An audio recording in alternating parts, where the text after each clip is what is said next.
Dica número 4. A gente já aprendeu a usar a lapiseira no episódio 1, no episódio 2 a sola, no episódio 3 o perfil, o desenho 2D do loafer. Agora a gente vai entender um pouquinho melhor como funciona a luz e sombra se eu quiser colorir esse loafer e como deixar ele um pouquinho mais realista, mesmo que num papel plano. Tenho o desenho passado a limpo, eu começo com um processo de finalização. Eu gosto, para reforçar as linhas e demarcar bem elas, usar essas canetas de nanquim. Então eu costumo usar uma .7 e uma .2, em alguns casos eu uso uma .1 e uma .8, depende muito daquilo que eu quero fazer. O interessante é perceber que quanto mais espessa a minha caneta, mais eu destaco e tiro o desenho do papel. E as canetas mais finas eu costumo usar então para os detalhes como costura ou como algum detalhe que eu queira ainda reforçar mais o que eu passei com a caneta 0.7 nesse caso. Vamos começar então. Aqui entra muito clara aquela ideia do exercício da primeira dica, amplitude de mão.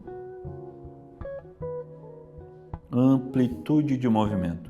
Com um risco só eu fiz o traseiro inteiro do meu loafer. Então assim não fica sem linha pontilhada com vários começos e fins.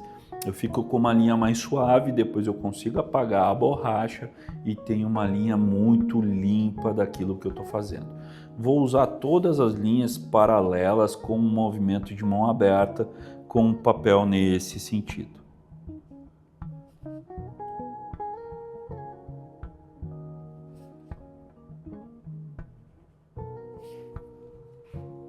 Agora eu já posso virar o meu papel e começar a linha aqui no bico e subir ela pela pala. E eu venho com a minha .2 para fazer a costura. No caso do nosso loafer, ele não tem muita costura. Eu vou fazer uma costura de acabamento aqui no meu enfeite da pala e eu vou fazer uma costura para prender o forro na minha pala. Com traços curtos eu faço então a costura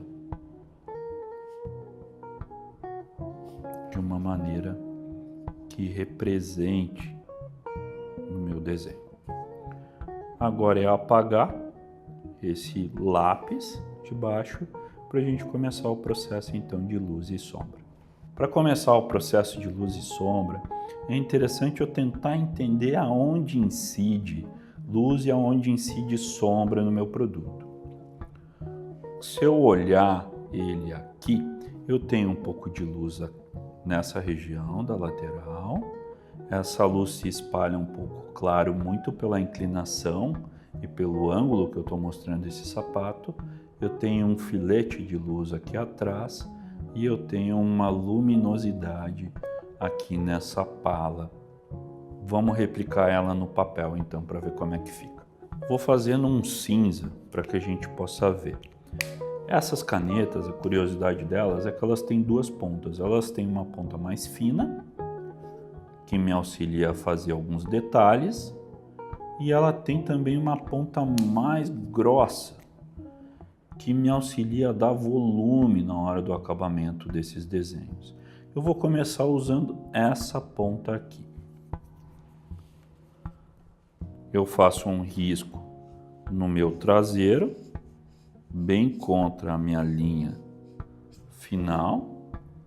E como eu tenho um pouco de luz aqui, eu vou fazer um risco paralelo, deixando então um primeiro filete de luz. A mesma coisa eu vou fazer aqui no bico. No bico eu tenho uma luz que vem nessa metade do produto. Eu passo a minha caneta aqui e com um movimento leve eu começo a jogar minha caneta mais para o meio do calçado, espalhando essa luz de trás para frente. Aqui também sempre tem um pouco de luz. Emendo a minha luz ou a minha pintura da lateral mais da frente com a parte de trás, e o mesmo eu faço aqui. Quanto mais carga de tinta eu colocar nessa parte de baixo, mais escura ela vai ficar e vai fazer com que me dê volume, reforçando uma ideia de arredondado. Vou pintar a minha pala também, então contra a linha de costura, bastante tinta porque é escuro. Deixo uma parte mais clara no meio para me dar o reflexo.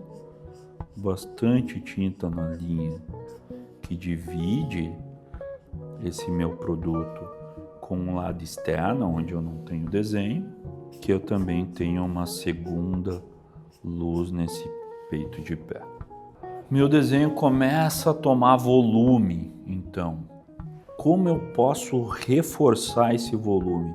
Ou espero a tinta da caneta secar e passo a caneta de novo, ou tem uma dica bem bacana que é usar um lápis aquarelado preto ou de um cinza mais escuro, fazer alguns traços onde eu quero reforçar essa sombra, e como ele é aquarelado e a minha caneta tem álcool,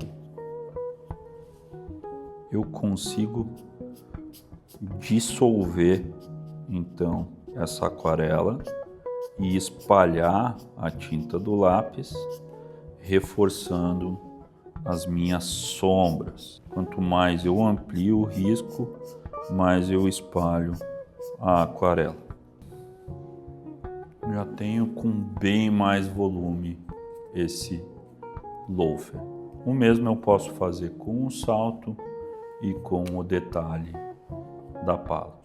E na pala vou colocar um cinza um pouquinho mais claro para a gente ter um destaque de uma peça para outra e representar quase que como se fosse uma pala branca em cima de um produto cinza, feito a partir da construção geométrica, como eu gosto de falar, de um produto que é super clássico, que é super essencial nas coleções, tanto de calçado masculino como feminino, e a gente traz essa possibilidade de iniciar a desenhar ou de criar as suas versões de forma autônoma, a partir do zero, com uma riqueza de detalhes e de expressão que é muito particular, que vem do desenho, que vem do esboço, que vem do trabalho manual.